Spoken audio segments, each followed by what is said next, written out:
Je voudrais avant tout vous dire que c'est un honneur de les avoir aujourd'hui. Monsieur Isaac Reva, Monsieur Alain de Toledo, le vice-président, le président de cette association, merci beaucoup d'être ici, car on n'a pas toujours la chance d'avoir ces deux personnalités qui viennent vous parler de ces sujets-là.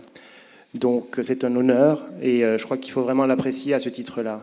Je voudrais également remercier François Rall d'être ici, parce que professeur d'histoire-géographie au lycée français de Madrid et qui va assurer la modération de cet événement.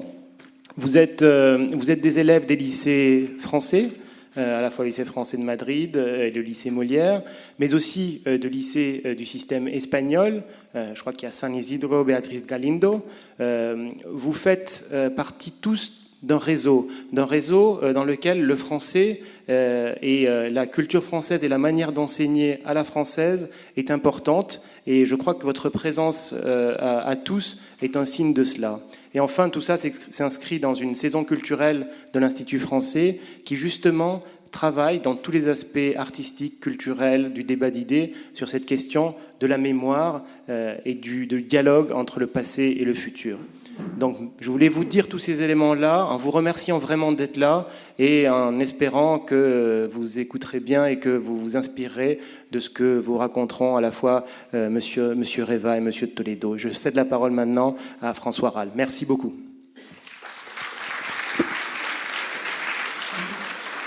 Bonjour, donc François Rall, professeur d'histoire-géographie au lycée français de Madrid. Très humblement et modestement, juste quelques mots de mise en contexte. Nous accueillons deux témoins qui viennent de France et nous les remercions énormément. C'est une chance exceptionnelle que vous avez, notamment en Espagne.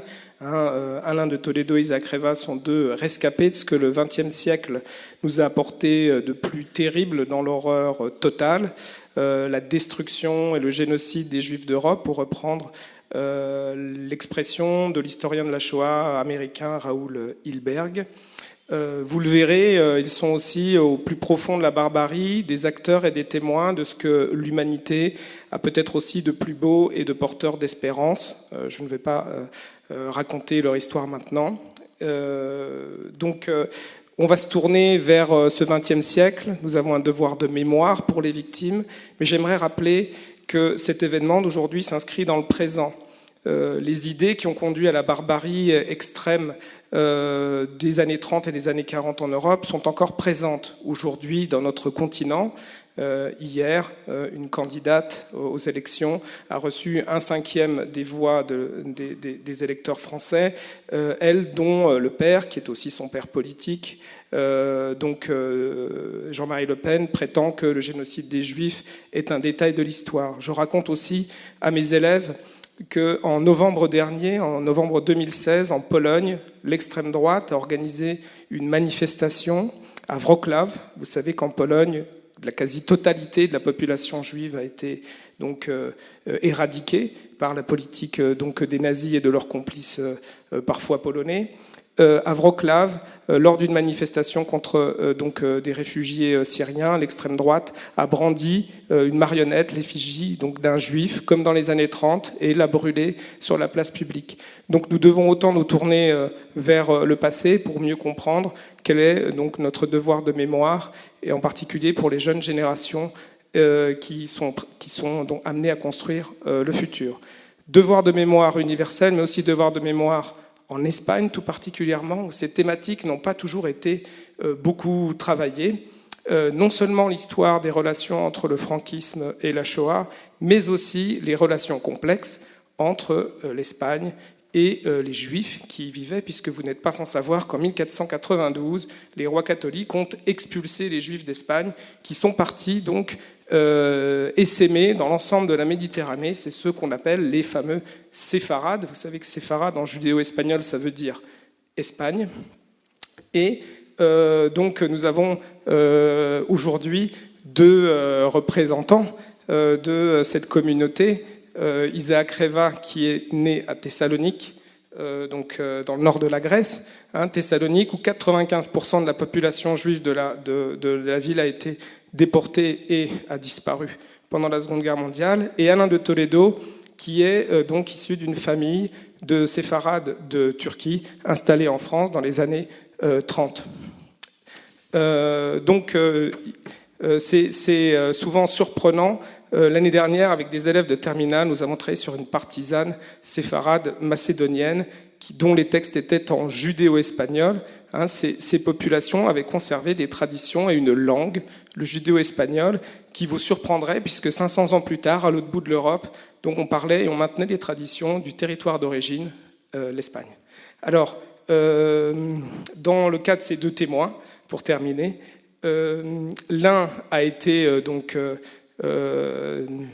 dans les années 43 en Grèce l'objet d'une arrestation et sa famille a été entre la vie et la mort, donc c'est Isaac Reva, à Thessalonique, alors que les Allemands procédaient à la déportation des Juifs de Thessalonique.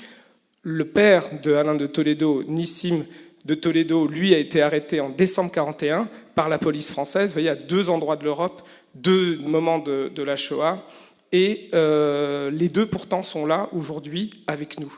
Pourquoi ? C'est parce que dans leur parcours, ils ont croisé des personnages exceptionnels, deux diplomates espagnols, justement, l'Espagne va revenir donc dans leur exposé, et ces deux diplomates espagnols vont accomplir un acte héroïque. C'est pour ça que je vous disais qu'au plus profond de la barbarie, il y a toujours de l'humanité et la possibilité de résister. Voilà, ça suffit. Pour ma part, je vais leur laisser la parole.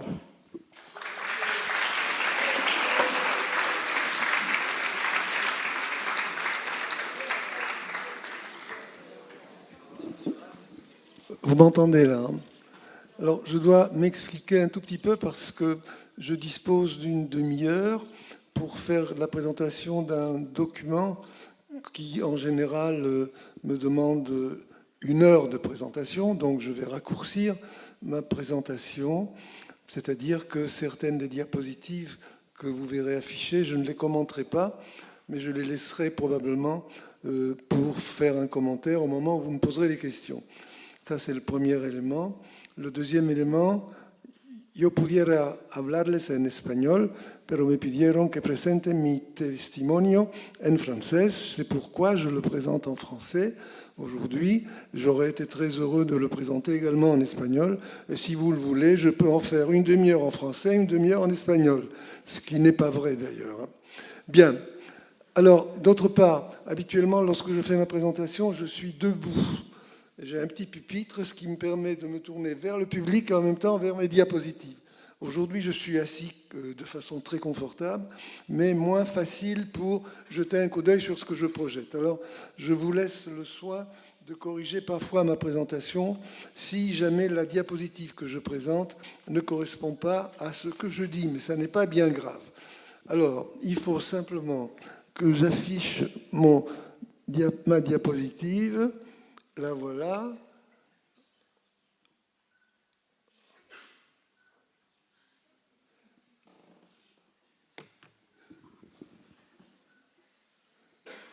Oui, alors c'est parti très loin là, mais c'est pas grave. C'est pas très bien, c'est pas dans mon ordre, je pense, mais c'est pas grave parce qu'ici on a un peu modifié mon style et on a probablement réorganisé les diapositives, mais c'est pas grave. Voilà. Alors, je commence ma présentation. Mon nom est Isaac Reva et je suis né à Salonique en 1934, fils de Benico Reva et de Suzanne Reva. J'ai également une sœur, Léla, qui est née à Salonique. Elle est née en 1939. Bien. Le problème, c'est que le problème que nous avons eu à résoudre, c'est à nous sentir à la fois juifs judéo-espagnols qui risquaient leur vie et en même temps juifs de nationalité espagnole qui espéraient fortement être sauvés de la déportation grâce à l'action du consul d'Espagne à Athènes, du consul général d'Espagne à Athènes, Sebastián de Romero Radigales. Vous le verrez au cours de ma présentation. En réalité, Notre groupe espagnol, nous étions 520 juifs espagnols dans une population de 50 000 juifs à Salonique. Eh bien, notre groupe de 520 juifs, 150 d'entre eux ont réussi à fuir à Athènes en 1943, en juillet 1943, et 367 d'entre eux, c'est-à-dire notre groupe, ont été déportés à Bergen-Belsen le 2 août 1943. Et ils ne doivent leur survie qu'à la libération qu'a réussi à obtenir le consul d'Espagne à Athènes, Sebastián de Romero Radigales, libération de Bergen-Belsen en février 1944. C'est-à-dire que nous avons été libérés du camp de concentration pendant la guerre, et chose qui est un élément extraordinaire. Alors, ce que je voudrais simplement vous dire, c'est vous donner quelques chiffres sur la population juive de Salonique. Sous l'Empire ottoman, et jusqu'à la première guerre balkanique en 1912, guerre balkanique entre la Grèce et la Turquie en particulier, la population juive joua à Salonique un rôle de premier plan dans divers domaines, le domaine économique, le domaine culturel et le domaine spirituel. C'est au cours du XVIIe siècle que les bases religieuses de cette communauté, qui vit à Salonique déjà depuis une centaine d'années, que les bases de cette communauté, ces bases religieuses, ont été affaiblies par l'apparition du faux messie Sabbatai Tzvi, qui s'est déplacé dans les Balkans en annonçant qu'il était le Messie et qui demandait aux Juifs de le suivre pour qu'ils puissent leur faire le bien que l'on a toujours promis que le Messie ferait à la population juive. Il est conduit par les Turcs qui voulaient l'arrêter à se convertir à l'islam et il a disparu ainsi de la vie culturelle juive. Mais néanmoins, le déclin de la communauté juive de Salonique se poursuit au rythme du déclin de l'Empire ottoman au cours du XVIIIe siècle. Et ce n'est qu'au XIXe siècle qu'il y a un nouvel essor de cette communauté salonique par une reprise économique qui provient des réformes de l'Empire ottoman entre 1830 et 1876. En 1912, la Grèce annexe Salonique. Et ces dates-là marquent le déclin du rôle des Juifs dans le domaine économique, mais également parce que la concurrence commerciale des Grecs était très forte et très sévère. On note en outre que les Grecs manifestent une crainte et une grande méfiance à l'égard des Juifs parce qu'ils les soupçonnent d'être les complices des Turcs. Ce n'est que mon téléphone qui sonne pour m'annoncer peut-être quelque chose de difficile du point de vue de mon emploi du temps. Je vous prie de m'excuser 30 secondes. Miguel, estoy hablando. Hay algo de nuevo? Lo sé. Debo de estar a la 1:20 afuera, ¿verdad? Allô? C'est bien, c'est l'appel manqué. Donc, que se passe-t-il pour ces Juifs de Salonique? Au début du XXe siècle, il y a 80 000 Juifs à Salonique sur une population totale de 120 000 personnes, c'est-à-dire qu'il y avait 15 000 Turcs et 15 000 Grecs. Le déclin en 1912, la population juive est d'environ 85 à 80 000 personnes. Mais cette population est soumise en 1917 à un grand incendie qui a détruit le quartier juif et qui a conduit à une forte émigration. Sur les 70 000 sans-abri que crée cet incendie, 50 000 sont juifs, 12 000 grecs et 12 000 turcs. Parmi ces gens-là, il y avait des propriétaires de magasins. 4 000 magasins sur 7 500 magasins sont détruits. Il y a 70% de chômeurs. Donc, nous voyons là que, contrairement à ce qui se passait à la fin du XIXe siècle, la population de Salonique n'est pas dans une situation très favorable aux environs des années 1930. Ce qu'il faut comprendre, c'est que, à la déclaration de la guerre en 1939, la Grèce est alliée à la Grande-Bretagne. Elle reste neutre au début du conflit, mais elle est finalement entraînée dans le conflit. Fin 1940, l'Italie, qui pense pouvoir battre les Grecs facilement, traverse la frontière en Albanie. Les Grecs résistent et, contre toute attente, repoussent les Italiens vers l'Albanie. Fin 1940, les Juifs contribuent à la guerre. 13 000 d'entre eux rejoignent l'armée grecque pour se battre contre les Allemands. Les pertes grecques sont de 12% et les pertes juives atteignent 34%. Et c'est le 6 avril 1941 que les nazis envahissent la Yougoslavie, la Grèce, en Macédoine de l'Est et en Thrace. En 3 jours, ils atteignent Salonique. Les Allemands appliquent alors rapidement les lois raciales et les mesures anti-juives. Dès 1942, travaux forcés obligatoires, réquisition des locaux qui appartiennent aux Juifs et des commerces qui appartiennent aux Juifs, expropriation, restriction dans l'activité et dans les déplacements de cette population, et destruction, avec la complicité des Grecs, du cimetière juif de Salonique qui datait du IIe siècle après Jésus-Christ. Le commando Rosenberg poursuit son pillage des biens culturels précieux appartenant aux Juifs.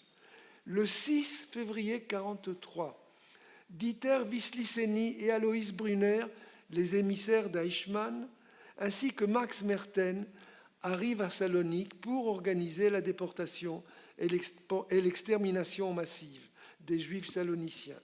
L'étoile jaune est portée pour tous, les commerces et les bureaux du Juif sont réquisitionnés, l'inventaire détaillé des biens juifs est fait, interdiction aux Juifs d'utiliser des moyens de transport et de communication, et surtout, regroupement total de la population dans des ghettos qui sont créés au même moment.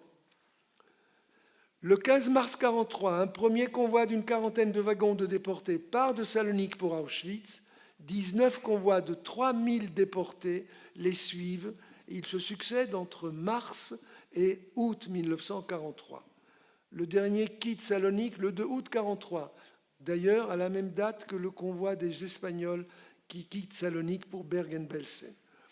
47 000 Juifs saloniciens sont ainsi déportés à Auschwitz, soit 95% de la population. Dans la population de Salonique, des 50 000 Juifs, avant qu'ils ne soient exterminés, subsiste un groupe de 520 personnes qui sont préservées parce qu'ils sont de nationalité espagnole. Ils ont des passeports espagnols et les Allemands les considèrent comme membres d'un État neutre et un État ami. Le destin particulier des Juifs de nationalité espagnole fera l'objet de cette présentation un peu plus tard. Bien.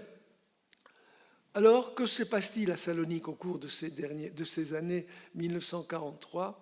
Eh bien, les 520 Juifs de Salonique de nationalité espagnole ne sont pas soumis aux mesures anti-juives. Cependant, après la fuite à Athènes de 150 Juifs dont j'ai parlé tout à l'heure, 367 personnes sont restées à Salonique.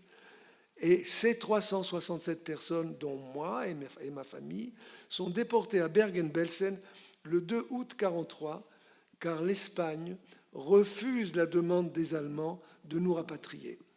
La nationalité espagnole et l'action du consul d'Espagne à Athènes, Sebastián de Romero Radigales, nous ont cependant protégés, car nous avons été libérés et rapatriés en Espagne avant la fin de la guerre, en février 1944.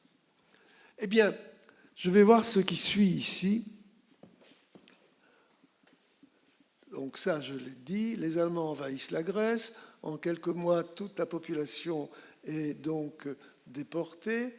Et ça, c'est la conclusion que j'ai faite en introduction à l'instant, qui indique qu'il y a 150 personnes des Juifs espagnols qui fuient à Athènes et que 367, dont ma famille, sont restés à Salonique et déportés en 1943 à Bergen-Belsen et libérés de Bergen-Belsen par l'action du consul Sebastián de Romero Radigales. Il faut que vous compreniez bien ce qui s'est passé pour les Juifs des États neutres, Danemark, Espagne, Finlande, Hongrie, Italie, Portugal, Roumanie, Suède, Suisse et Turquie, auxquels l'Allemagne s'adresse, et elle demande à ces États neutres de rapatrier leurs ressortissants qui habitent dans les territoires occupés par l'Allemagne, et s'ils ne rapatrient pas ces ressortissants sous 3 mois, eh bien, ils seront déportés dans les camps d'extermination de Pologne. Alors, vous voyez que lorsque l'Espagne a reçu en janvier 1943 ce télégramme des Allemands, elle réagit en indiquant qu'elle n'était pas en mesure d'accueillir ces Juifs et qu'elle n'envisage pas d'apporter un réel soutien à ses ressortissants. Vous imaginez ce que cela signifie? Cela signifie que des ressortissants d'un État neutre comme l'Espagne, qui pouvaient compter sur cette caractéristique de l'État neutre de l'Espagne pour être préservés de la déportation et de l'extermination, eh bien, se voyaient refuser ce droit. Bien. Alors, la chose qui se passe, c'est qu'en réalité, vous le verrez, l'Espagne de Franco accepte de soutenir une communauté juive limitée à 20 000 à 30 000 personnes, de la soutenir et de la rapatrier en Espagne pour la sauver de la déportation.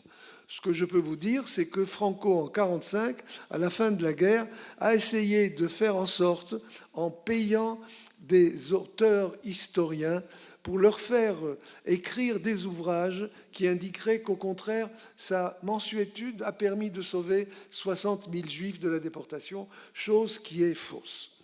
Bien. Alors, il est clair maintenant que nous n'avons pas, nous, Espagnols de Salonique, avant notre déportation du mois d'août, nous n'avons pas un réel soutien de l'Espagne qui, malgré la menace des Allemands de nous déporter dans un camp d'extermination, refuse de nous rapatrier.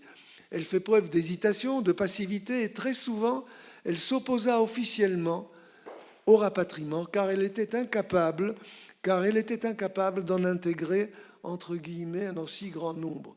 Nous étions 367 personnes. Contrairement à l'Italie, qui, elle, protégea les Juifs de nationalité italienne dans les territoires grecs qu'elle occupait, puisque l'Italie a occupé les territoires grecs jusqu'en septembre 1943. Bien.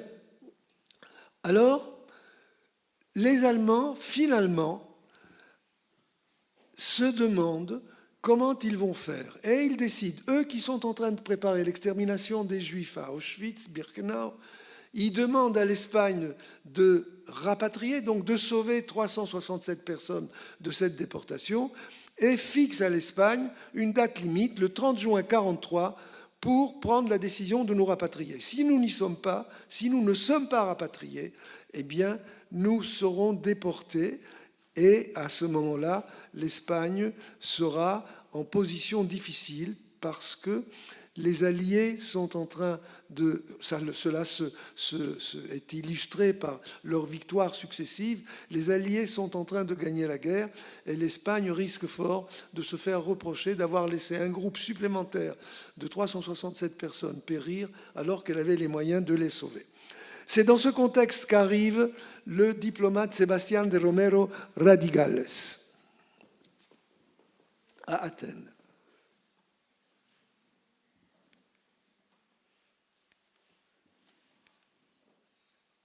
Ok, alors la raison de la réticence de l'Espagne de nous rapatrier, 367 personnes, était certainement due au fait qu'il y avait une présence au sein de la phalange de personnalités d'extrême droite antisémites et que d'autre part Franco ne souhaitait pas voir cette population juive croître en Espagne.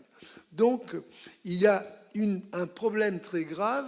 L'Espagne refuse, c'est un paradoxe, de nous rapatrier alors que l'Allemagne, qui est en train de se préparer à détruire la population juive du monde à Auschwitz-Birkenau, souhaite que nous soyons rapatriés. Eh bien, je pense qu'il est important de rappeler un élément, un aspect important de la diplomatie espagnole qui est à ce moment-là, qui comprend un certain nombre de diplomates. Eh bien, ces diplomates, quelques consuls, quelques ambassadeurs, ont agi de leur propre initiative et avec détermination pour sauver des Juifs de nationalité espagnole des persécutions. Dans certains cas, ils réussissent à protéger également des Juifs non espagnols. Ces diplomates, d'un courage exceptionnel, témoins directs de la tragédie juive en Europe, ont agi, et c'est ça qui est important, contre les ordres et les mises en garde de leurs autorités qui leur demandaient de cesser toute action en faveur des Juifs espagnols et les a menacés de compromettre leur carrière et de ne jamais les promouvoir.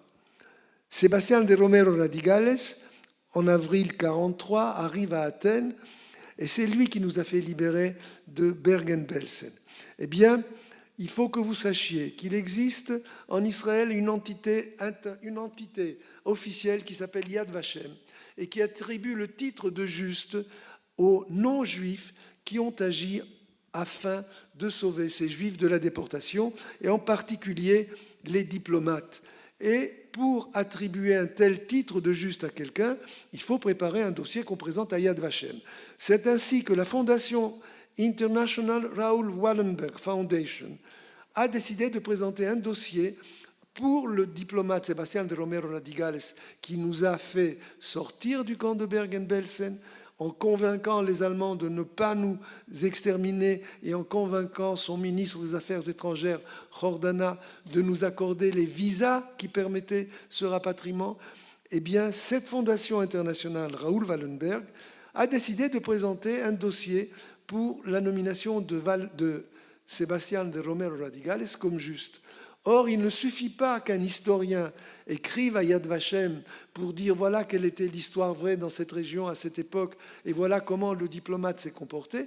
Il faut que ce dossier soit appuyé par le témoignage d'un survivant. Et c'est là que la Fondation Wallenberg m'a choisi, puisque j'étais déporté à Bergen-Belsen, que j'avais 9 ans à l'époque, m'a choisi pour préparer ce témoignage. Et c'est grâce à ce témoignage et un second témoignage qui montrait que Radigales a agi contre les ordres de ses autorités qu'il a été nommé juste parmi les nations, ce dont j'ai été très fier. Bien, alors, que voulez-vous que je vous dise en une demi-heure pour vous exposer clairement comment l'action de Radigales a permis de nous sauver? D'abord, je pense qu'il est important de vous indiquer, de vous montrer que Radigales, dans les passeports qu'il accordait aux Espagnols, aux sujets espagnols de Salonique, comment Radigales préparait ce rapatriement. Je vais arriver, j'espère. Voilà. Vous avez ici, je pense que vous le voyez de loin, mais vous n'arriverez pas à lire, mais ça n'est pas grave. Mais vous avez ici un passeport qui est le passeport de mes parents, qui a été attribué, qui a été signé par Radigales en 1943, le 28 mai 1943.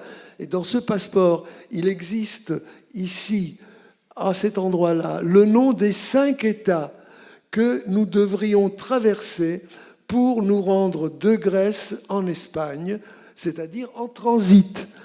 Radigales a pris la précaution pour dire ce passeport est valable pour aller en transit en Bulgarie, en Allemagne, en Italie. Il n'y a aucun problème. Ils ont le droit de le traverser avec ce passeport. D'autre part, Radigales a fait figurer, vous voyez, Sebastián de Romero Radigales est là, il signe, ça c'est ma sœur et moi à l'époque, eh bien, il a indiqué que c'était un passeport qui était un passeport pour l'Espagne, pour traverser une seule fois à Irún, la frontière, et pouvoir être ainsi à l'abri de la déportation. Voilà comment Radigales avait préparé notre libération de Bergen-Belsen. Bon, Madrid hésite. Il est soumis, Madrid, à la pression de Radigales, mais également à la demande des Allemands. Elle hésite. Effectivement, elle refuse d'ouvrir ses frontières. Bien, eh bien, je pense qu'il est important que vous sachiez que lorsque vous me poserez des questions tout à l'heure, je reviendrai à quelques-unes des diapositives qui sont là, qui se numérotent à partir de 20 et qui sont les télégrammes qui m'ont été un peu perturbés, là, mais c'est pas grave, je pourrais vous l'indiquer plus clairement en suivant mes papiers, qui sont les télégrammes échangés entre Radigales et son ministre et qui montrent que Radigales, en permanence, a agi contre les ordres de ses ministres de ne plus agir en faveur des Juifs espagnols. J'y reviendrai, et c'est grâce à ces télégrammes que j'ai utilisé dans mon second témoignage que Radigales a été nommé donc juste parmi les nations. Bon, l'essentiel maintenant, c'est de vous dire deux mots de notre déportation. Devant les hésitations et les incohérences de la politique espagnole, les Allemands décident de déporter, et ils le disent, provisoirement, les 367 juifs de nationalité espagnole, dans un camp en Allemagne, Bergen-Belsen, afin, disent-ils, de donner à l'Espagne un délai de réflexion supplémentaire et lui permettre de prendre la décision de rapatrier ses ressortissants. Passé ce délai, si le rapatriement n'a pas lieu, eh bien, ces juifs espagnols seront déportés à Auschwitz-Birkenau. Eh bien, Salonique est une ville vide de juifs. En juillet 1943, le dernier convoi de juifs saloniciens de nationalité grecque quitte Salonique le 2 août.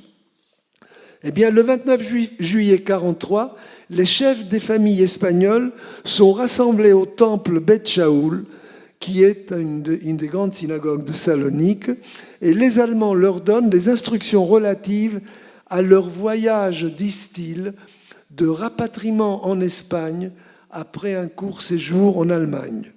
Immédiatement, ces chefs de famille sont enfermés dans le ghetto de Salonique, qui est le ghetto de Baron-Hirsch.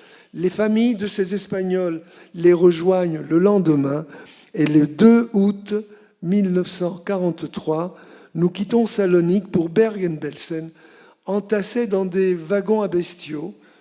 À notre groupe de 367 ressortissants espagnols ont été ajoutés 74 juifs de nationalité grecque. Les portes et fenêtres des wagons fermés, bloqués, les déportés allongés sur la paille, les toilettes étant constituées par un baril avec un trou pour l'écoulement à l'extérieur, peu de nourriture une fois par jour et surtout peu d'eau. Naturellement, nous fûmes dépouillés au préalable de tous nos biens personnels et des valeurs que nous avions emportées, souvent par des collaborateurs qui étaient parfois juifs, chargés de la discipline dans le ghetto de Baron-Hirsch. Eh bien, le 4 août, l'Espagne, qui n'était pas au courant avant ce 4 août de notre déportation, quand elle l'apprend, elle indique à l'Allemagne qu'elle est prête à nous accueillir 25 personnes par 25 personnes. 25 personnes, des groupes de 25 personnes, elle nous accueille, mais il fallait attendre que l'un de ces groupes quitte l'Espagne pour que le suivant soit libéré du camp. Ce qui aurait pris, pour notre rapatriement, 14 à 15 mois, les Allemands le refusent. Eh bien, les choses 28, 32, le 8 août 1943, le train qui nous transporte se trouve à Nuremberg. Les Allemands sont informés à cette date-là, et le 9 août, sont informés que l'Espagne a décidé finalement de nous accueillir en transit pour 3 mois à Barcelone. Pour nous, cette décision est prise trop tard et nous arrivons après un voyage de 12 jours à Bergen-Belsen. Dans ce groupe de 367, combien de temps est-ce qu'il me reste? Ça va? Je peux me reposer un peu là? Ok. Ah, maman. Bon, alors donc... Oui, ça, je crois que mon épouse ne va pas être contente parce que je viens de dire « ah, maman » et ce n'est pas une réflexion qu'elle aime beaucoup parce que j'ai passé l'âge de faire appel à ma mère. Mais enfin, bon. Dans le groupe de 367 déportés, on compte 40 enfants de moins de 14 ans, dont ma sœur et moi-même, et 17 personnes âgées de plus de 70 ans. Nous sommes séparés des ressortissants grecs et nous sommes internés dans une partie du camp qui est une partie privilégiée, puisqu'elle est à l'abri de la déportation et à l'abri des persécutions, qui s'intitule le camp neutre, dans lequel les Allemands disent accueillir des Juifs qu'ils ont envie d'échanger contre qui? Contre des Allemands résidant dans divers États occupés par les Alliés, en particulier en Palestine.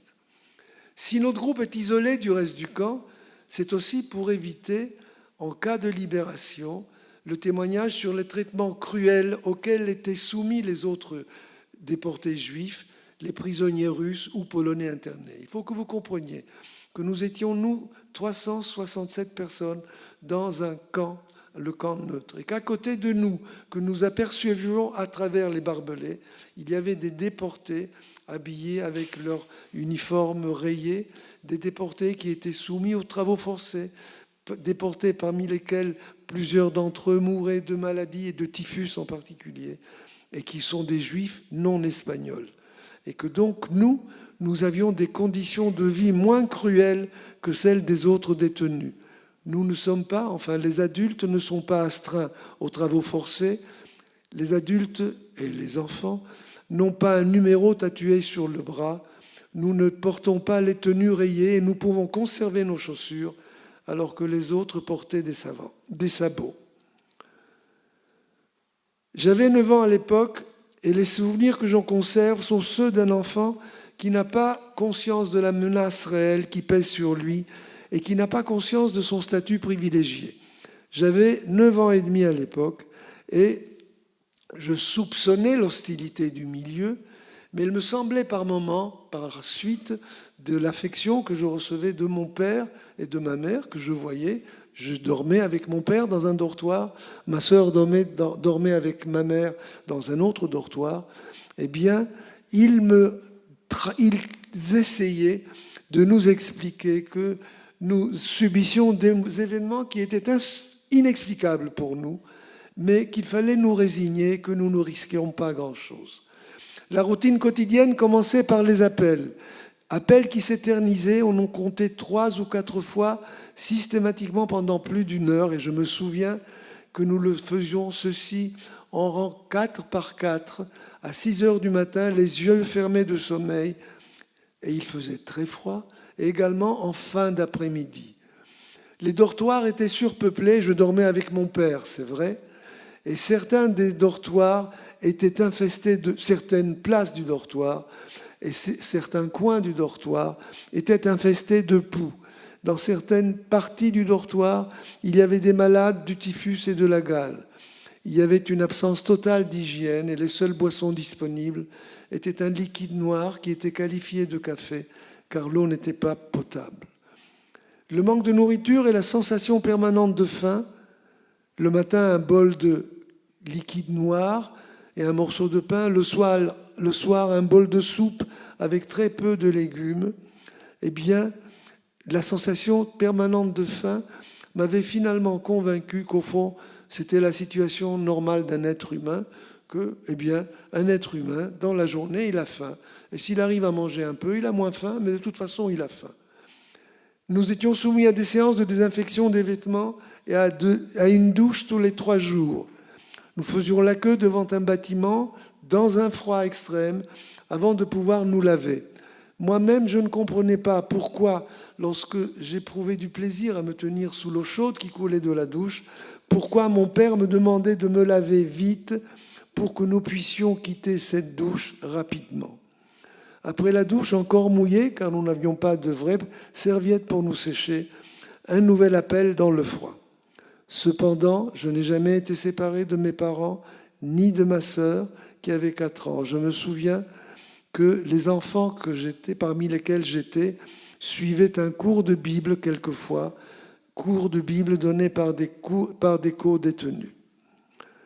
Nos conditions de vie étaient dégradantes, certes, et génératrices de souffrance, mais elles n'avaient pas le caractère inhumain des conditions de nos coreligionnaires internés dans le camp d'extermination d'Auschwitz-Birkenau. Cela explique mes sentiments d'humilité à l'égard de ceux qui n'ont pas eu comme moi la nationalité espagnole pour les protéger. Je ne dois donc pas ma survie à des qualités personnelles de courage ou de résistance. J'avais des qualités personnelles de courage et de résistance, mais ce ne sont pas ces qualités-là qui m'ont permis ma survie, mais c'est ma nationalité espagnole et l'action du consul d'Espagne à Athènes, Sebastián de Romero Radigales. Cependant, notre séjour à Bergen se prolongeait car l'Espagne était en désaccord sur les conditions de notre rapatriement.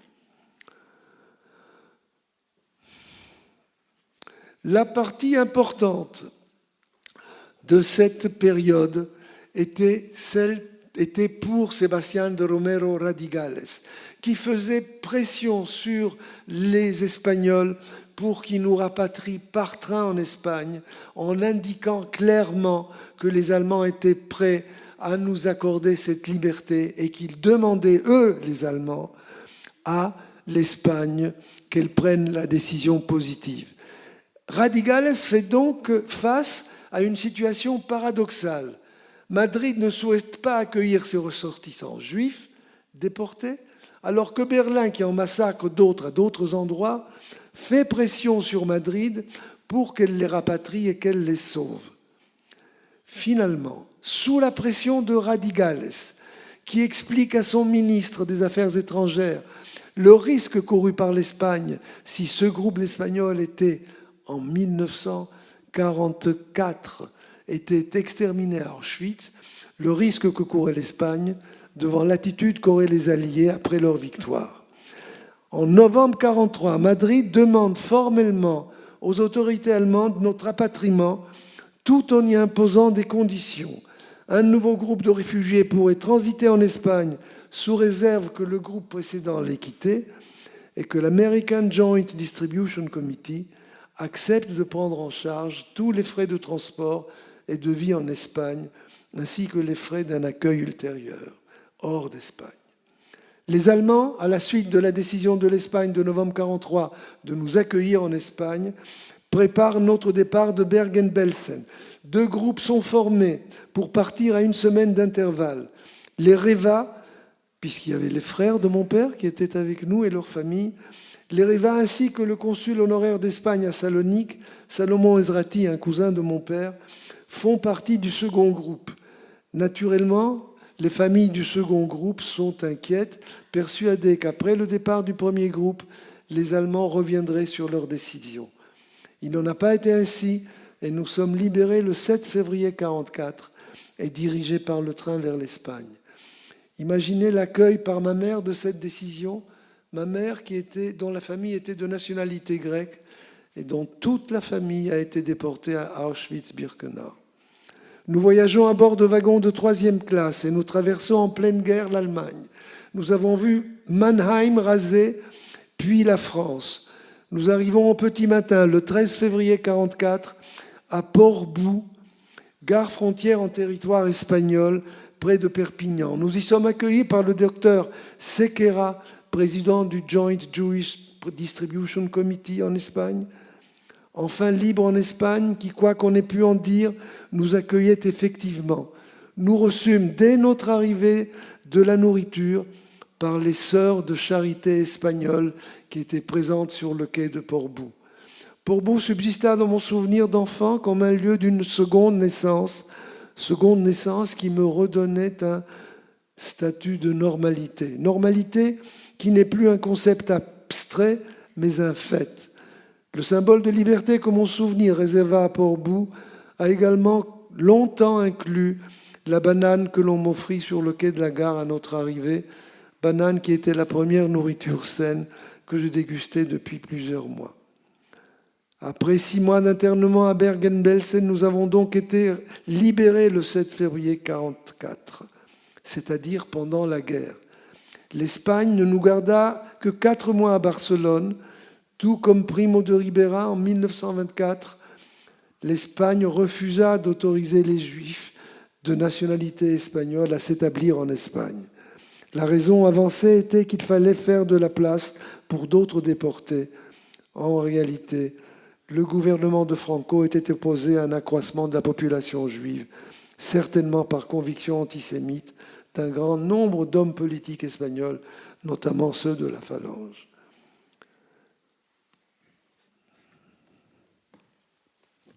J'arrive près de ma conclusion. Ah oui, mais je vais peut-être garder ceci présent parce que c'est des choses que je voudrais vous lire. L'acte de sauver est multiforme. Son aboutissement résulte d'une série d'interventions et Radigales, Sebastián de Romero Radigales, a tout essayé. Il n'a jamais abandonné en dépit des blâmes de ses autorités. Les blâmes qui figurent ici dans les télégrammes que, pendant que vous me posez des questions, je vous lirai certains d'entre eux. Radigales est intervenu sans abandonner, en dépit des blâmes de ses autorités qui lui reprochaient d'intervenir pour sauver des Juifs. À plusieurs reprises, ces autorités le mettent en demeure de cesser ses interventions et de mettre fin à son zèle. Sans lui, sans la protection qu'il nous a accordée, diplomatique, eh bien, nos vies n'auraient pas été préservées. Avoir été libéré par les Allemands pendant la guerre d'un camp de concentration est un événement extraordinaire. Ceci est devenu une réalité pour 367 personnes grâce à Sebastián de Romero Radigales, un être d'une humanité et d'un courage exceptionnel qui s'est montré solidaire des Juifs persécutés. Mi particularidad con respecto a los sobrevivientes de los campos de exterminio es que era de nacionalidad española y que mi supervivencia la debo a esta nacionalidad, a España, al cónsul general de España a Atenas, Sebastián de Romero Radigales, y no a cualidades personales de valor o a capacidad de resistencia. La phalange fasciste clairement antisémite, l'Espagne de Franco fasciste et antisémite certes, mais le gouvernement de Franco a accepté de nous rapatrier. Je vais vous montrer, et j'espère pouvoir revenir ensuite au diapositive 28, je vais vous montrer quelque chose en conclusion. Chapeau, chapeau, j'arrive. Hein. Voilà, et voilà. Eh bien voilà. Le Radigales, on a envoyé à Yad Vashem un témoignage en juin 2010. C'est mon premier témoignage qui accompagnait le dossier de la Fondation Wallenberg. En janvier 2012, Yad Vashem me répond et me dit « Isaac Reva, on vous aime beaucoup, certes, vous avez fait un très beau témoignage, mais vous n'avez pas démontré que Radigales a agi contre les ordres de ses autorités. » Je leur ai dit « Très bien, avec le Centro Sefarad d'Israël de Madrid et Jessica San Roman, la responsable du département Holocausto, eh bien, j'ai reçu le soutien de ce centro et Jessica San Roman a recruté un historien qui a travaillé pendant 6 mois dans les archives du ministère des Affaires étrangères espagnol et qui a mis à ma disposition les 30 télégrammes diplomatiques échangés entre Radigales et son ministre des Affaires étrangères, télégrammes dont le contenu montre qu'à chaque télégramme, le ministre, entre guillemets, se fâche avec son consul parce qu'il ne lui obéit pas quand il lui demande de cesser de s'occuper de ces juifs espagnols. J'étais donc, et ce titre des justes a été accordé en février 2010, mais n'a été connu qu'en mai 2010. Et bien, qu'en mai 2014. Je me suis trompé naturellement. Mon témoignage date de 2010, mais c'est en 2014 que Yad Vashem a accordé ce titre. Et elle l'a accordé en février 2014, mais n'a été publié qu'en mai 2014 seulement. Eh bien, moi, j'étais à l'Institut Cervantes de Paris en train de faire une présentation sur cette affaire, cette aventure des Juifs espagnols de Salonique et leur libération du camp. Et je conclus en disant, eh bien, nous avons déposé un dossier, la Fondation Wallenberg a déposé un dossier, j'ai fait 2 témoignages que j'ai inclus dans ce dossier, et nous attendons naturellement que le Yad Vashem accepte d'attribuer ce titre de juste à Sebastián de Romero Radigales. Et j'entends à ce moment-là, au fond de la salle, le directeur de l'Institut Cervantes de Paris, Juan Manuel Bonet, qui est maintenant directeur de l'ensemble des instituts Cervantes du monde, qui me crie « Isaac, tu n'as rien compris. Ton consul a été nommé juste. Regarde, la Vanguardia publie, la Vanguardia de ce matin, 27 mai 2014, un diplomático español es declarado héroe por salvar judíos de los nazis. Edición impresa internacional, 27 de mayo 2014. Et l'auteur que je connais de cet article, c'est Eduardo Martín de Pozuelo, Barcelone. Voilà comment j'ai appris que Radigales a été nommé juste parmi les nations et que je pensais qu'il ne l'avait pas été. Je vous remercie beaucoup et je suis navré d'avoir dû parler aussi rapidement devant le temps qui m'était imparti.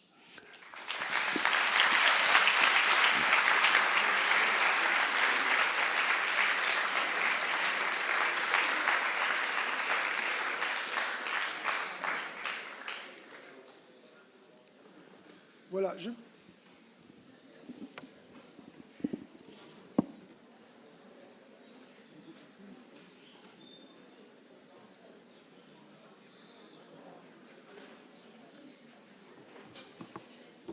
Vous voulez le mien? Vous voulez... Bon, vous avez suivi donc ce parcours qui serait digne d'un scénario d'un film hollywoodien, s'il n'était pas aussi...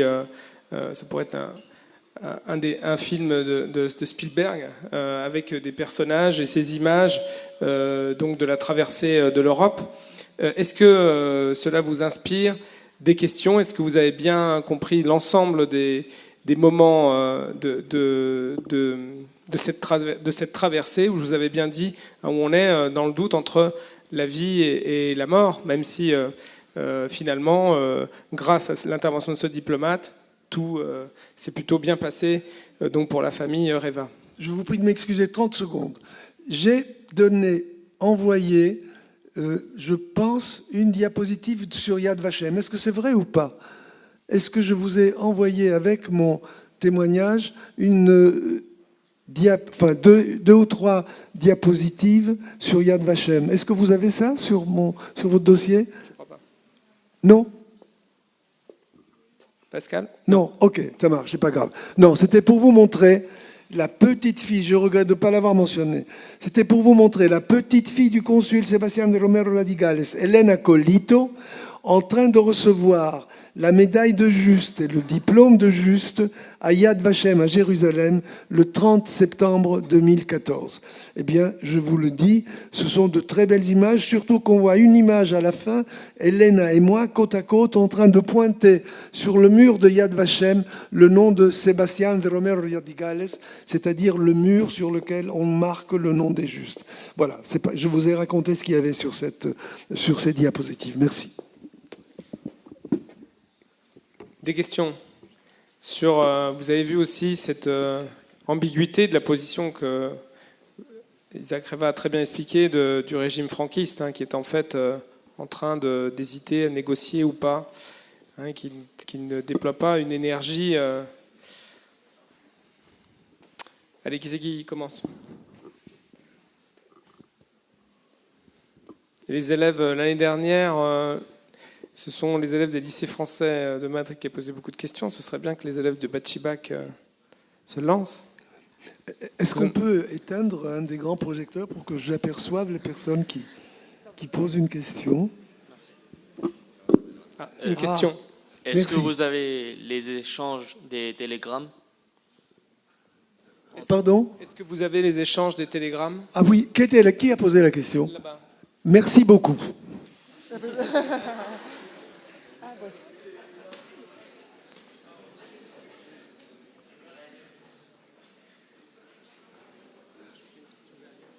Oui, j'ai vu.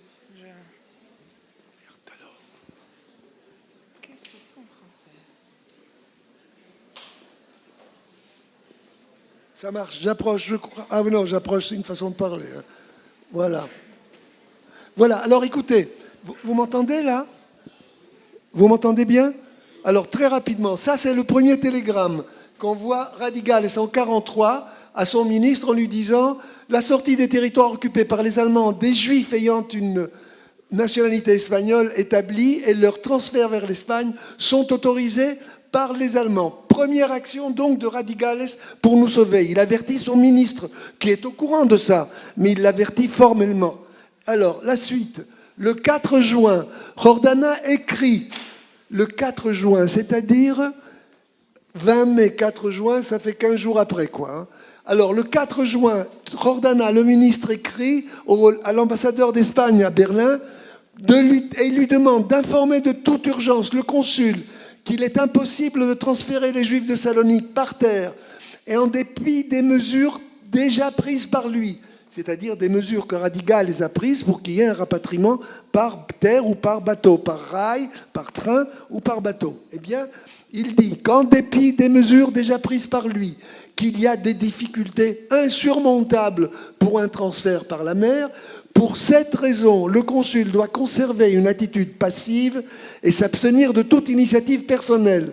En outre, il n'est pas autorisé à mettre en place un passeport collectif. Enfin, il lui est demandé de se restreindre et d'attendre les instructions. C'est un télégramme de reproche, là, déjà. C'est le premier. Radigales, eh bien, il continue. Radigales, en dépit des ordres stricts, il continue et il envoie un truc. Il dit, eh bien, nous pourrions peut-être transférer les Juifs de Salonique sur des bateaux suédois qui apportent de la nourriture de la Croix-Rouge. Et l'ambassadeur de Suède à Salonique m'a indiqué qu'il était prêt à signer un accord avec l'Espagne pour ce rapatriement par les bateaux suédois. Eh bien, immédiatement, Jordana, vous voyez, ce télégramme, eh ben, ça s'éclaire pas beaucoup, mon truc. C'est pas possible.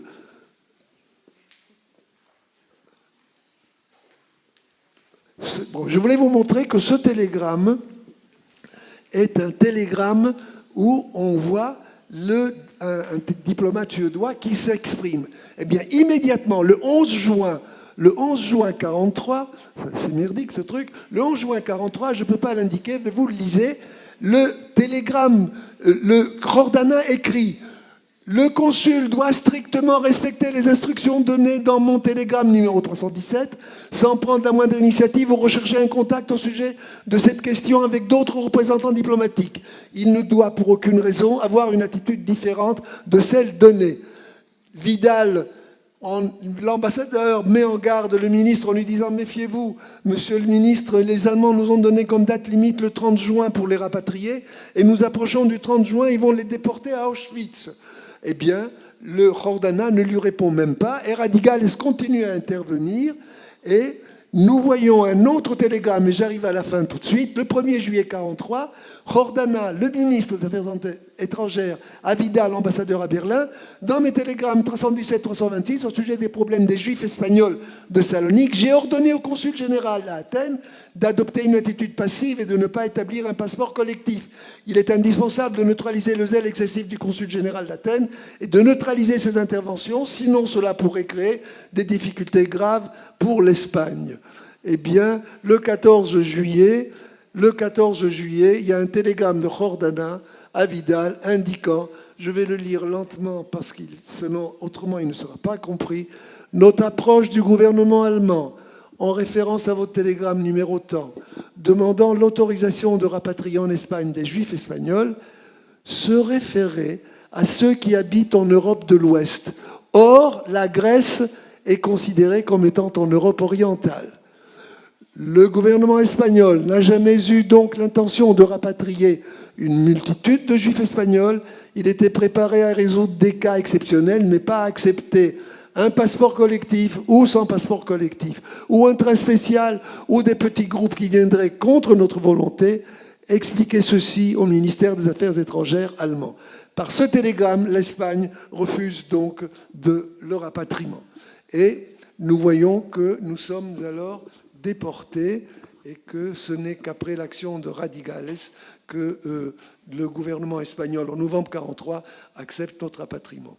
Il faut que vous compreniez que le titre de juste a été attribué à Radigales après que Yad Shem ait reçu de ma part un témoignage qui mentionnait ces télégrammes que vous voyez là-bas, que vous avez vus devant à l'instant, et qui exprime clairement le caractère volontaire de l'Espagne de ne pas nous rapatrier en Espagne. Voilà, c'était les télégrammes importants dont je vous ai parlé tout à l'heure. Il y avait des questions. On peut parler vraiment de résistance diplomatique là. Oui. Bonjour. Est-ce que Radigales... Est-ce que vous pouvez vous lever comme ça, on vous voit? Bon, oui. Est-ce que Radigales était franquiste? Est-ce qu'il était franquiste? Oui. Ben oui, il a eu une carrière. Il a eu un début de carrière diplomatique où il était nommé consul dans divers États d'Amérique, et c'était à l'époque où Franco prenait le pouvoir et s'installait. Ça ne l'a pas empêché de sauver les Juifs. Hein. Et remarquez, Franco, ça ne l'a pas empêché non plus d'accepter. Parce que le gouvernement espagnol qui a accepté, c'était un gouvernement de Franco quand même.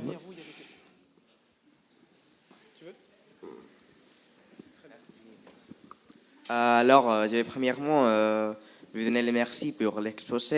Je crois que c'est très nécessaire face à l'apparition, la croissance des mouvements maintenant qui ressemblent beaucoup celle du nazisme, celle du fascisme du XXe siècle, faire face à ce ombre et faire face à les mouvements les plus honteux de notre passé et faire face à vraiment ce qui était le nazisme, la poursuite des juifs au XXe siècle. Deuxièmement, je voudrais vous demander comment... Perdóname, ¿puedes hablar español? Quizás Sí, te sí. entenderé mejor. Segundo, quería preguntarte cómo es que tenías la nacionalidad española en el siglo XX, comienzo del siglo XX, habiendo dicho también que tu madre era polaca, etcétera. ¿Cómo es que conservabas esa nacionalidad? ¿Cuáles eran el momento exacto, las características en las que tenías esa nacionalidad? Muchas gracias, muchas gracias. Je vais répondre en français, ça montrera que je comprends aussi l'espagnol. Donc, il faut que vous compreniez que sous l'Empire ottoman, parfois, les relations commerciales entre un État européen et l'Empire ottoman utilisaient des personnes qui savaient s'exprimer dans la langue de cet État européen, qui connaissaient les moyens financiers et commerciaux d'un État européen et qui étaient des facilitateurs de relations commerciales entre cet État européen et l'Empire ottoman. Eh bien, pour les relations entre l'Espagne et l'Empire ottoman, on soupçonne... En tout cas, ce que je peux vous dire, c'est que mon père était déjà espagnol avant le décret de Primo de Rivera de 1924. C'est-à-dire que elle existait, cette famille Reva espagnole. Et probablement ce qui a dû se produire, c'est que le père de mon père, donc mon grand-père, peut-être le grand-père de mon père, a dû jouer un rôle d'intermédiaire commercial entre une société espagnole et l'Empire ottoman. Et que l'Espagne, à un moment donné, à la fin du XIXe siècle, au début du XXe siècle, a accordé à ce grand-père, eh bien, lui a accordé la nationalité espagnole, et ses enfants l'ont également obtenue à ce moment-là.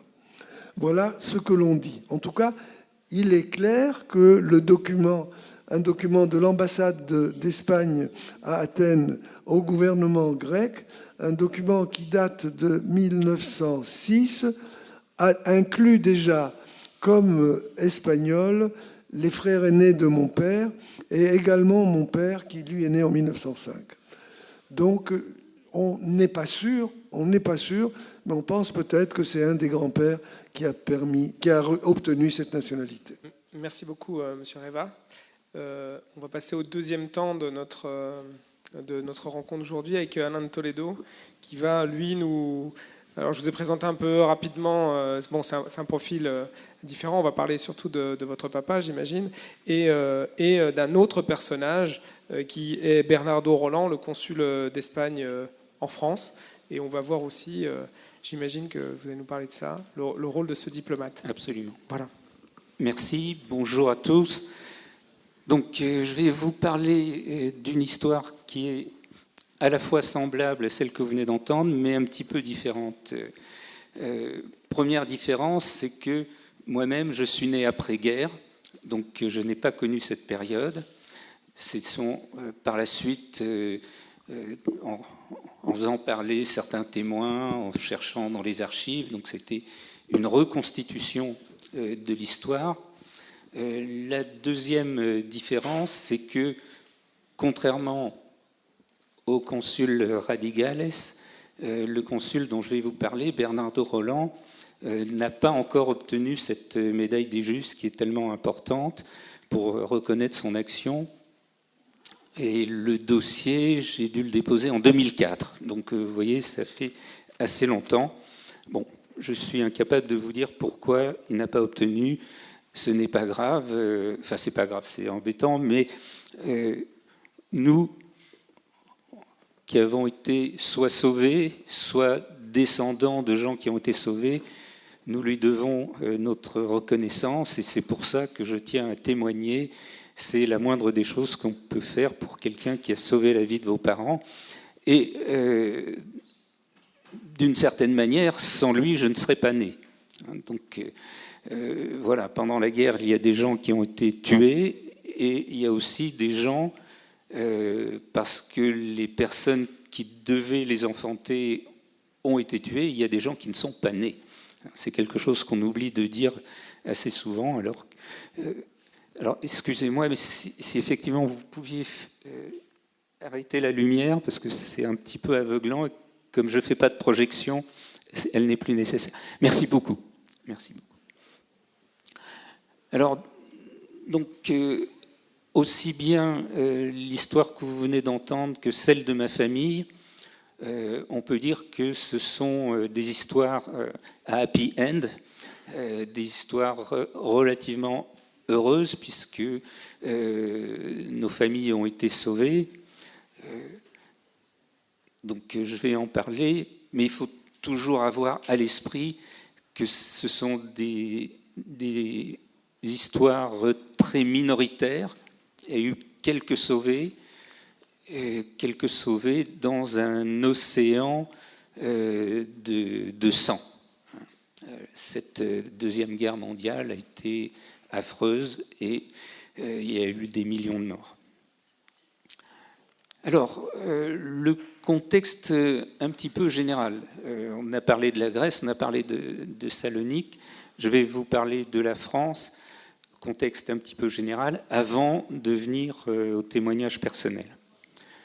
Donc, mai 1940, l'armée française s'effondre, les armées allemandes pénètrent en France et un armistice est signé. Et c'est le maréchal Pétain qui devient le chef de l'État français. Et la France, à ce moment-là, va être divisée en plusieurs zones. La zone dite occupée au nord et tout le sud-ouest, la zone non occupée au sud, et aussi, alors il y en a 5 en tout, mais je ne vais pas parler des 5, je vais juste parler d'une zone qui est très importante, qui est la zone italienne. Donc une partie de la France dans le sud-est, disons de Grenoble jusqu'à Nice, occupée par l'armée italienne. Et au point de vue de la connaissance historique, c'est très important, parce que l'Italie a un gouvernement fasciste à cette époque, et l'armée italienne, donc bien que étant l'instrument de ce gouvernement fasciste, a protégé les Juifs qui étaient réfugiés dans cette région de la France occupée par l'armée italienne. À tel point même que quand des policiers français voulaient arrêter des Juifs, l'armée italienne s'y est opposée.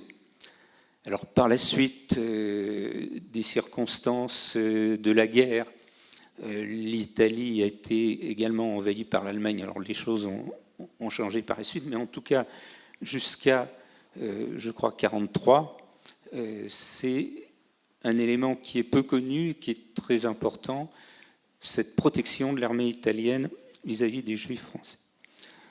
Donc le contexte général, l'arrivée d'un gouvernement de collaboration se mettant au service des Allemands et des nazis, ce n'est pas n'importe quels Allemands, avec les premières mesures antisémites qui arrivent très rapidement, dès 1940, recensement, etc.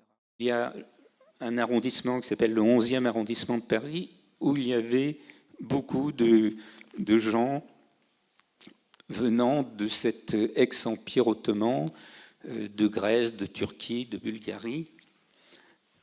Le 20 août 1941, le quartier est bouclé, totalement bouclé, et la police française, aidée de l'armée allemande, arrête des milliers de personnes, et c'est l'ouverture du premier camp le camp de Drancy, où sont envoyés ces gens. Ils sont aussi envoyés dans 2 autres camps, Pithiviers et Bonne-la-Rolande, et donc les premières mesures d'arrestation. Face à ces mesures qui vont continuer et qui vont évidemment se poursuivre pendant toute la période de la guerre, le consul d'Espagne de l'époque, Bernardo Roland y Miota,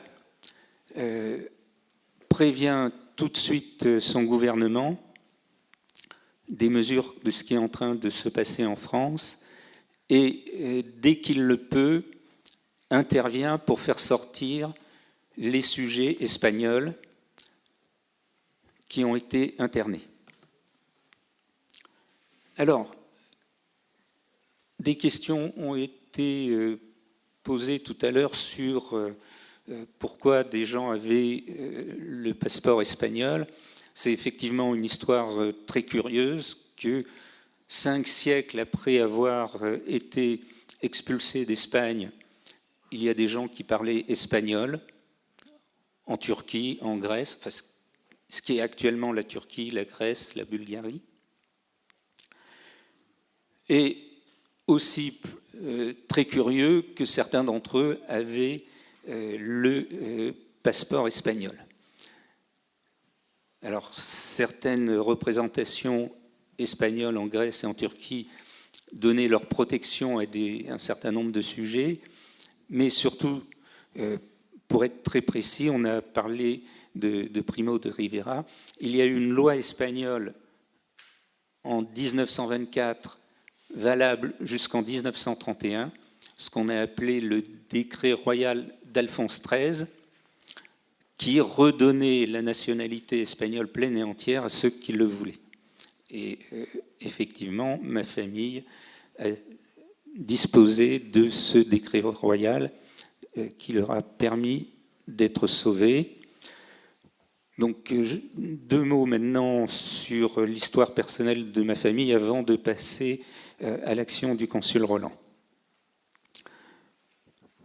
Donc, du côté de ma mère, ma famille venait de Salonique, vous en avez entendu parler.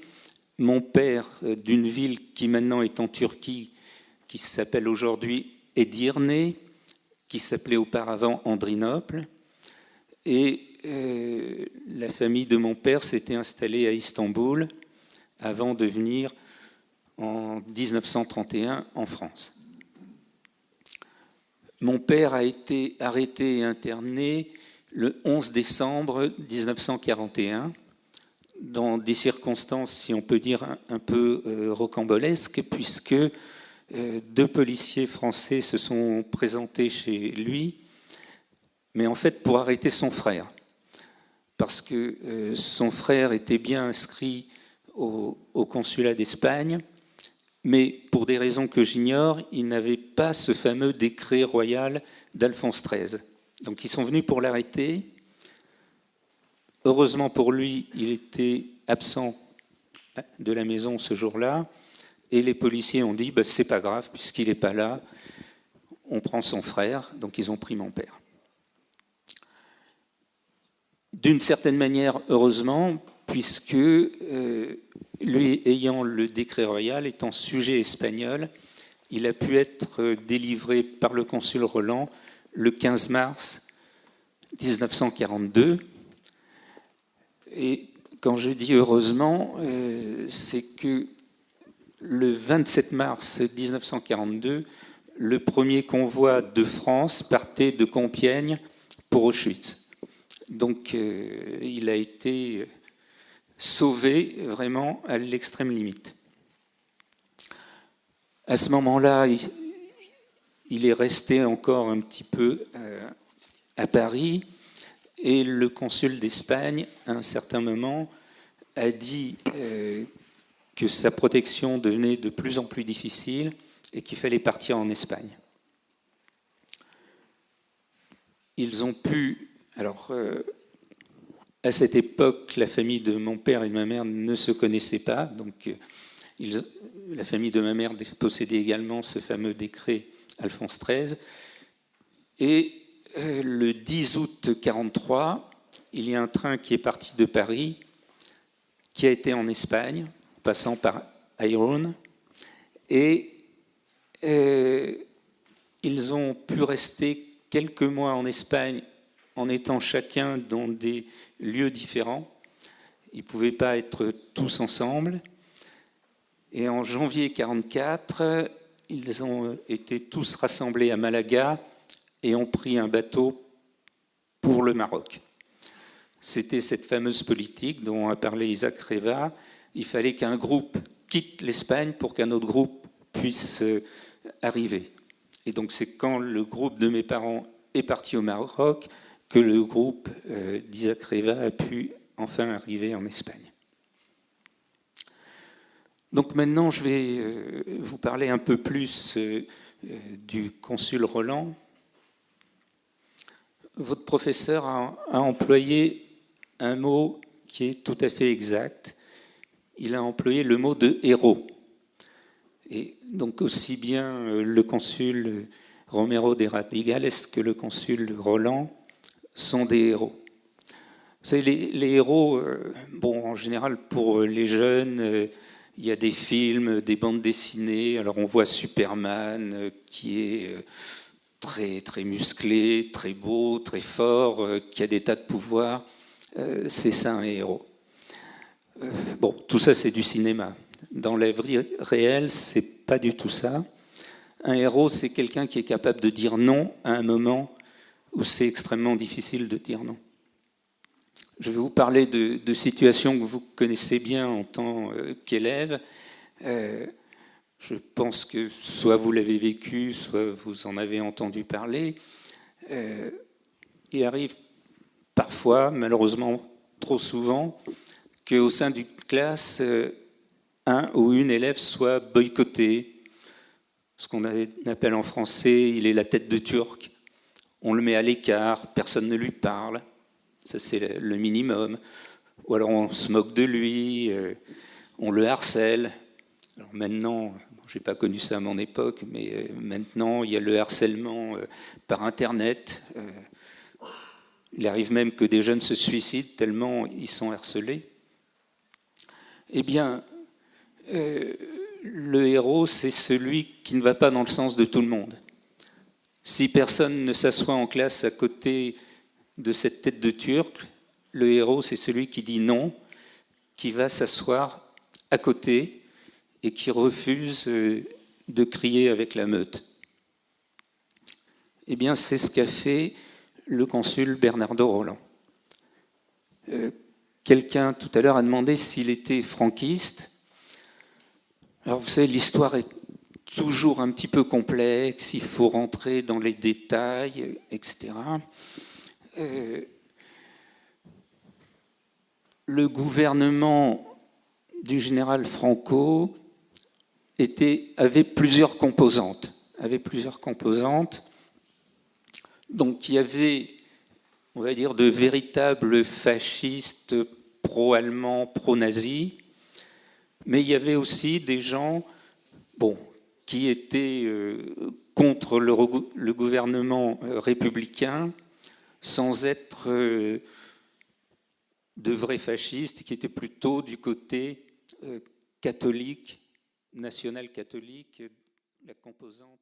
Alors la troisième différence avec Isaac Reva, c'est que moi, je n'ai pas apporté de clé USB avec des diaporamas, mais dans le dossier que j'ai fait pour Yad Vashem, il y a les mêmes télégrammes où le consul Roland dit « il faut faire quelque chose, il faut absolument donner des facilités, il faut rapatrier, etc. etc. » Et où il reçoit, alors tout à l'heure on vous a beaucoup parlé de Jordana, qui était le ministre des Affaires étrangères de l'époque.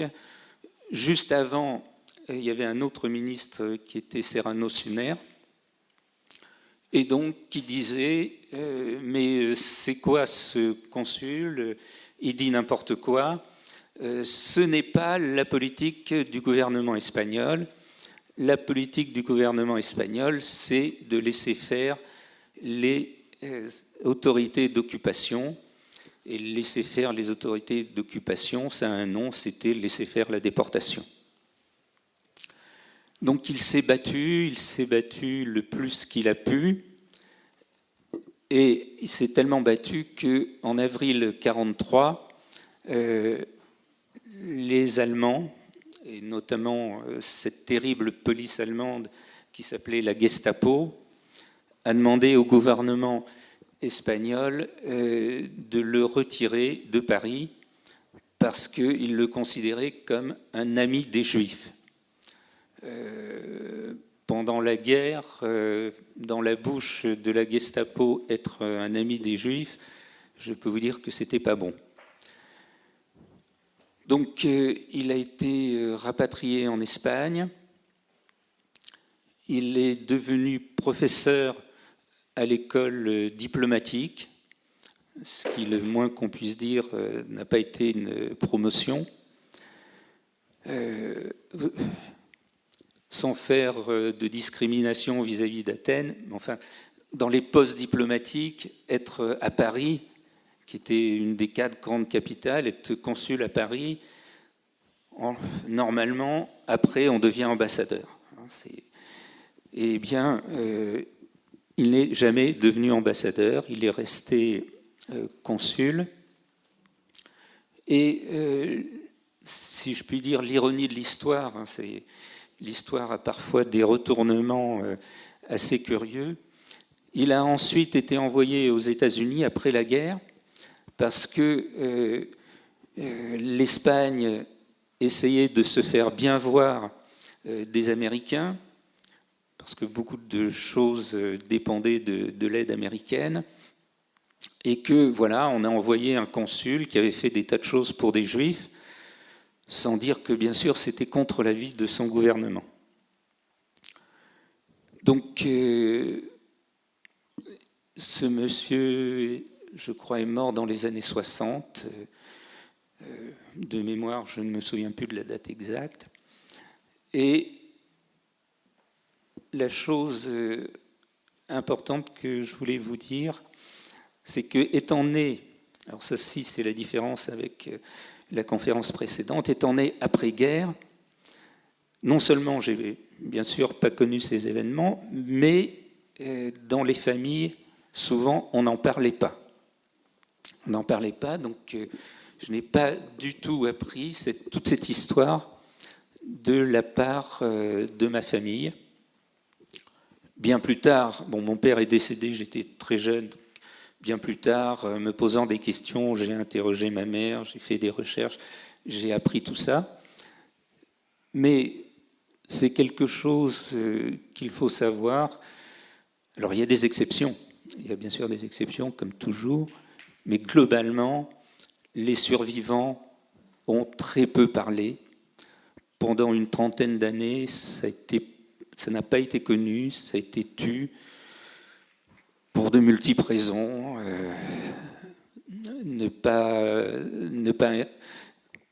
faire pression sur les enfants, les inquiéter. On voulait reconstruire une vie normale, oublier tout ça, etc. Il y a plein de raisons. Et petit à petit, à partir des années 70, notamment avec le travail de quelqu'un qui est absolument extraordinaire, qui s'appelle Serge Klarsfeld, tout un travail de mémoire a commencé à être entrepris et que nous continuons aujourd'hui. Alors avec malheureusement le fait que beaucoup de témoins sont décédés. Je ne vais pas être trop long, je préfère répondre à des questions parce que comme ça je sais quel est votre centre d'intérêt. Je voudrais juste raconter une petite anecdote que m'a racontée ma mère. Parce qu'il faut toujours comprendre le contexte historique et ne pas juger avec ce que nous savons d'aujourd'hui.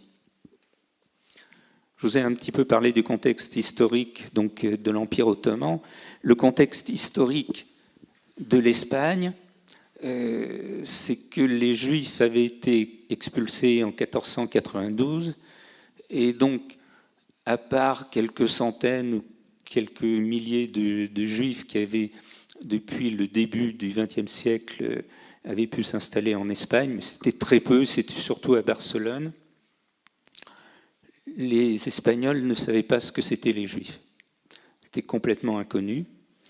Et la famille de ma mère avait été affectée à Logroño. Ils étaient une dizaine. Sur les 80 qui ont passé la frontière, ils ont été séparés comme ça en plusieurs lieux. Et avec sa sœur, alors c'était deux jeunes femmes de 26, 29 ans, elles se trouvaient sur le quai de la gare et elles discutaient avec un officier de la Guardia Civile. Bon, deux jolies jeunes femmes, l'officier commence à discuter, parler de plein de choses. Ok. Et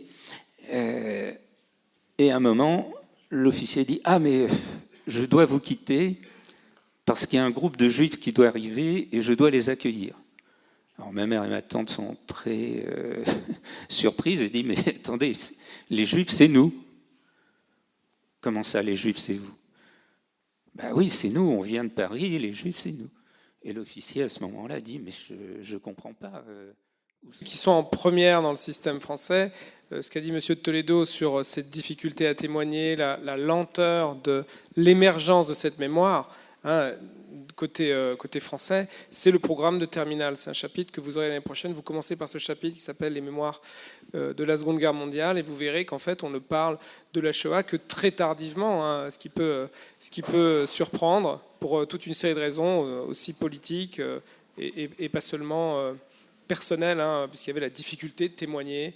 On se sentait souvent coupable aussi hein, d'avoir échappé. Vous avez dit, M. Reva, que c'était des situations minoritaires. Et donc, voilà. Alors, des questions. On a M. Reva jusqu'à 13h10, hein, puisqu'il a un rendez-vous. Et on peut prolonger donc, jusqu'à 13h30. Des questions. Là, je vois que j'ai l'impression qu'il y a une classe de Cuarto de la ESO. Non, là, vous êtes quoi? Non, Segundo vous êtes quoi, vous? Primero de bachillerato, j'ai l'impression que vous avez peut-être vous souffrez un peu là. Essayez de rester concentré jusqu'à 13h30, même si le niveau de français est peut-être un peu complexe. Des questions?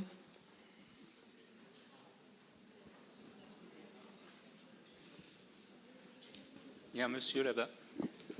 Je vois pas.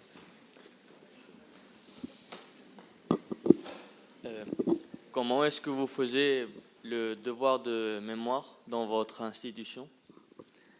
Ah, très bien. Donc, on va aussi parler de choses... Enfin, il faut rentrer dans les détails. Voilà, il faut rentrer un peu plus dans les détails de l'histoire. Donc, on vous a beaucoup parlé de ces Juifs qui sont expulsés d'Espagne, qui se retrouvent dans l'Empire ottoman, et qui ont conservé d'une manière un petit peu curieuse, on va dire, parce que ce genre de choses est plutôt rare, qui ont conservé la langue espagnole. Et donc, on appelle ces personnes des judéo-espagnols. Les judéo-espagnols, au début de la guerre, forment une toute petite minorité parmi les communautés juives. Bon, il n'y a pas d'institut statistique qui les a comptés. On a donc des estimations. On a estimé qu'ils étaient de l'ordre de 300 à 350 000 personnes. Par rapport à l'ensemble des Juifs, et notamment ce qu'on appelle les Juifs d'Europe de l'Est, donc on les appelle des Ashkénazes, c'est une toute petite minorité. Et donc, quand on parle de la destruction des Juifs d'Europe, vous savez qu'on cite souvent le chiffre de 6 millions de morts. La très grande majorité, quasi-totalité, ce sont des Juifs dits ashkénazes, qui parlaient une langue proche de l'allemand qu'on appelle le yiddish. Parmi les judéo-espagnols, sur ces 300-350 000 qui vivaient en Europe avant-guerre, on estime, là aussi c'est pas très précis, on estime qu'ils étaient environ 150, 160 000 qui ont été déportés et tués. Donc vous voyez, par rapport à 6 millions, c'est une petite goutte de sang dans cet océan de sang. En France, les chiffres sont les suivants. Encore une fois, ce sont des estimations. Les historiens essayent de faire que ces estimations soient les plus précises possibles, mais il n'y a jamais de chiffre exact. Donc, en France, avant-guerre, environ 350 000 juifs, beaucoup venant d'Europe de l'Est, mais il y avait aussi déjà des communautés juives en France depuis pas mal de temps, donc des juifs français de longue date, on va dire. Et parmi ceux qui sont venus de l'ex-Empire ottoman, donc les judéo-espagnols dont on vous parle aujourd'hui, environ 35 000 étaient présents. Alors, pourquoi on a créé une association qui s'appelle Muestros Desaparecidos? C'est que, là aussi, vous voyez, c'est à peu près 10% de la population juive, et donc on parle très rarement de ces judéo-espagnols. Donc on a créé une association pour connaître l'histoire particulière, spécifique de ces judéo-espagnols. Par exemple, on ne savait pas, avant les travaux que nous avons effectués, combien avaient été déportés sur les 35 000 qui étaient présents avant-guerre. Nos travaux ont abouti à dire qu'il y a, là aussi, environ, je ne parle pas de chiffres précis, environ 5 300 qui ont été déportés. Et ça m'amène, enfin votre question m'amène à préciser quelque chose dont on a parlé tout à l'heure. Ils ont été déportés nationalité par nationalité, c'est-à-dire que les nazis avaient une politique par nationalité. Les premiers déportés ont été les juifs de nationalité grecque, après les Bulgares et après les Espagnols. La chose curieuse, c'était les ambiguïtés de la politique allemande. Tout à l'heure, Isaac Reva vous parlait des décisions du gouvernement allemand. En fait, il y avait plusieurs organismes allemands et chacun avait un petit peu sa propre politique. Je donnerai comme exemple qu'au moment même où la famille d'Isaac Reva et les 367 dont on vous a parlé allaient à Bergen-Belsen et donc étaient relativement protégés par rapport aux autres, en novembre 1943, en France, des juifs de nationalité espagnole étaient arrêtés et allaient être déportés début 1944. Donc, une politique très contradictoire du côté des Allemands en fonction des rapports de force entre différents organismes allemands. On a cité tout à l'heure le nom de quelqu'un qui malheureusement est très important par sa barbarie, qui était Alois Brunner. C'est lui qui a déporté tous les Juifs de Salonique. Et après, il est venu à Paris et c'est lui qui a déporté tous les Juifs de France. Y compris de la collaboration de l'État français, du gouvernement de Vichy, avec donc cette rafle qui est donc de décembre 1941. Et ce sont des policiers français qui ont arrêté Nissim de Toledo, le père d'Alain de Toledo. Je ne sais pas s'il y a certains qui veulent poser des questions là-dessus.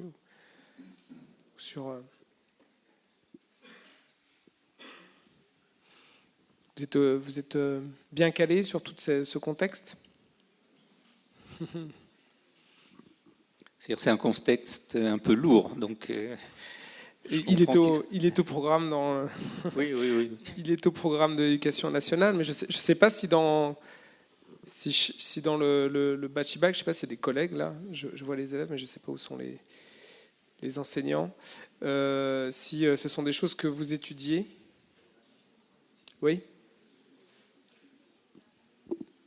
Fascisme, la collaboration. Vous n'avez pas des questions là justement? Vous avez l'occasion d'avoir des gens dans le parcours à croiser l'histoire.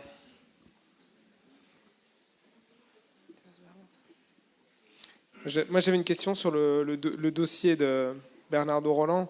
C'est juste une question. C'est une question chronologique, j'imagine. C'est parce qu'il a été déposé plus tard ou il y a quelque chose qui. Non, il a été déposé plus tôt, en plus tôt, 2004. D'accord, oui. Et donc, est-ce qu'il y a quelque chose dans le pour qu'il. Est-ce qu'il manque des éléments dans le dossier? Enfin, c'est toujours très complexe. C'est toujours très complexe. Certainement, il manque des éléments puisque ça n'a pas abouti. La seule chose, c'est qu'à chaque fois qu'on m'a dit « Ah, c'est parce qu'il manque ceci », donc j'ai apporté l'élément en question, et il en manque toujours un. Et je n'arrive pas à vraiment comprendre pourquoi ça n'aboutit pas. Bon. Comme souvent dans la vie, il faut essayer de faire de quelque chose qui est un peu malheureux, en faire une chose positive. La chose positive, c'est que à chaque refus, j'étais amené à creuser l'histoire, et donc j'ai appris beaucoup de choses, et maintenant je peux témoigner d'une manière beaucoup plus précise sur ce dossier. Et on a pu rendre un hommage à Paris, enfin, toutes les organisations judéo-espagnoles ont pu rendre un hommage au consul Roland à travers son fils, bien évidemment. Et notamment, il y a à Paris, au consulat d'Espagne, une plaque qui rend hommage au consul Roland, et une plaque qui est en français, en espagnol et en judéo-espagnol. Donc ça, c'est quelque chose dont je suis très heureux.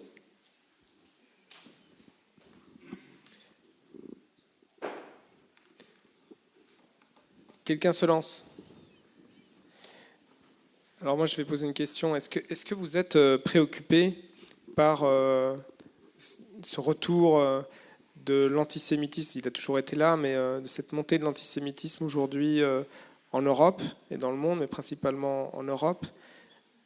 Est-ce que je ne sais pas si les élèves sont conscients toujours que cette menace est présente. Est-ce que Alors, bon, l'histoire montre qu'il ne faut jamais se reposer, et que, comme on dit, elle bégaye souvent, et donc on ne peut jamais exclure que des choses pareilles ne se reproduisent pas. Ce qui est clair, c'est que la barbarie, que ce soit contre les Juifs ou contre d'autres, peut toujours éclater à un moment ou à un autre. Je vais vous donner un exemple qui a priori nous éloigne du sujet, mais j'ai lu récemment un livre d'une prix Nobel de littérature ukrainienne. Ma mémoire me faisant défaut, je ne vais pas vous citer le nom, mais elle décrit très précisément ce qui s'est passé dans l'ex-empire soviétique quand il s'est effondré. Et on s'aperçoit que des gens qui ont vécu pendant des siècles ensemble, tout d'un coup, se mettent à se battre les uns contre les autres, à se massacrer. alors qu'un an avant, les uns assistaient au mariage des autres, au baptême de leurs enfants, etc. Et les termes qu'elle emploie pour décrire cette sauvagerie sont exactement les mêmes termes que qu'on aperçoit quand on lit des massacres qui ont eu lieu en Ukraine, en Pologne, en Russie, où tout d'un coup, des gens qui vivaient là depuis des siècles, en bonne communauté, se mettent à massacrer une minorité d'une manière absolument atroce. Moi, je voudrais dire quelque chose auparavant. Alain a raconté l'histoire de sa maman qui parlait à un soldat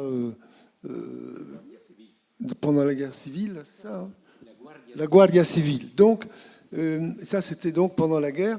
Moi, j'étais en Russie en 1992. J'étais membre d'une délégation de scientifiques français qui venaient négocier avec les Russes un programme spatial habité. Et nous étions 5 personnes et nous avions donc une personne attachée à nous, russe, une dame russe, qui s'est liée d'amitié avec le chef de notre délégation et qui lui a dit un jour « Je ne comprends pas, je pensais que Reva était juif ». Et mon chef du Castel lui dit « Mais naturellement, il est juif ». A dit « Ah bon, parce que moi je pensais que les Juifs avaient une queue, des pieds fourchus, des dents qui dépassaient sa bouche, comme on les décrit dans nos ouvrages habituels. » Donc l'antisémitisme en Russie, à l'époque déjà, existait sous forme d'une image semblable à celle qu'on a eue pendant la guerre. Maintenant, moi je peux vous dire qu'on m'a toujours interrogé lorsque je donnais une interview à un journal espagnol sur mon sentiment sur l'antisémitisme, entre guillemets, nouveau qui semblait apparaître en Europe, souvent à l'occasion, par exemple, de manifestations politiques qui sont justifiées. Quelqu'un peut très bien désapprouver la politique d'un État comme l'État d'Israël, c'est clair. Hein, comme on critique la politique de la France dans tel domaine ou de l'Espagne dans tel autre domaine. Mais ce qui est inadmissible, et c'est cette composante nouvelle de l'antisémitisme que je mentionnais dans ces journaux, c'est le fait que les manifestations contre l'État d'Israël s'achèvent par des exclamations du type « mort aux Juifs ».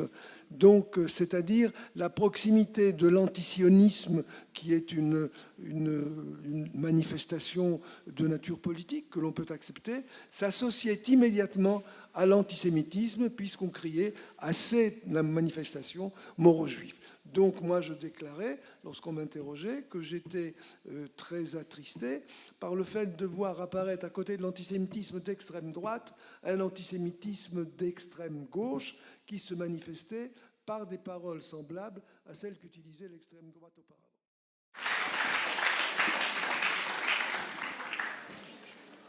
Dernière chance pour poser une question. Sinon, on peut clore aussi. Vous avez été très sollicité la semaine dernière, si j'ai compris, par un séminaire qui a eu lieu à la Casa de Velasquez. Donc, est-ce que vous avez manqué pas cette chance? Non? Oui, très bien. Sonia, bonjour. vous pourriez m'accompagner dehors? Merci pour la conférence en premier. Et puis ma question est par rapport aux paroles qu'a prononcées M. de Toledo avant, que les survivants ne voulaient pas se rappeler de ces événements. Et ma question est si les gouvernements n'ont pas laissé tomber cette affaire. Ils ont les procès de Nuremberg, ils ont commencé juste après la guerre, bon, je crois à peu près, je ne me rappelle pas précisément des dates. Et aussi, quoi de plus, la dénazification et tout. Les gouvernements, ils ont pris des mesures. Alors, si les gouvernements ils se rappelaient de ces événements et ils le ressortaient pour éviter que ça se reproduise à nouveau, pourquoi les survivants, ils ne faisaient pas de même? Je ne sais pas si... Merci. Oui, c'est une question bien difficile, mademoiselle. Alors, Je ne vais pas parler des gouvernements parce que c'est pas ma spécialité. Le travail que nous avons entrepris donc dans cette association part d'un certain nombre de témoignages. On a essayé de retrouver les témoins, les interviewer, etc. Et je vais vous donner l'exemple d'un monsieur qui a été déporté à Auschwitz et qui est revenu. Alors, juste, je parle de la France, hein, toujours. Il faut savoir qu'il y a eu de France 78 000 déportés et environ 2500 personnes qui sont revenues, donc très très peu. Donc ce monsieur a eu la chance de revenir et pendant 30 ans, il n'a rien dit, il n'a pas parlé. Donc je connais bien son fils n'a jamais rien su de l'histoire de son père. Et un jour, son père lui a dit « Va m'acheter un magnétophone et une dizaine de cassettes. » Et il s'est enfermé pendant 8 jours, et pendant 8 jours, il a raconté toute son histoire. Donc voilà, c'est un exemple pour vous dire cette difficulté. Alors, chaque cas est personnel, hein, certains se sont exprimés, etc. Mais globalement, les gens ont très peu parlé.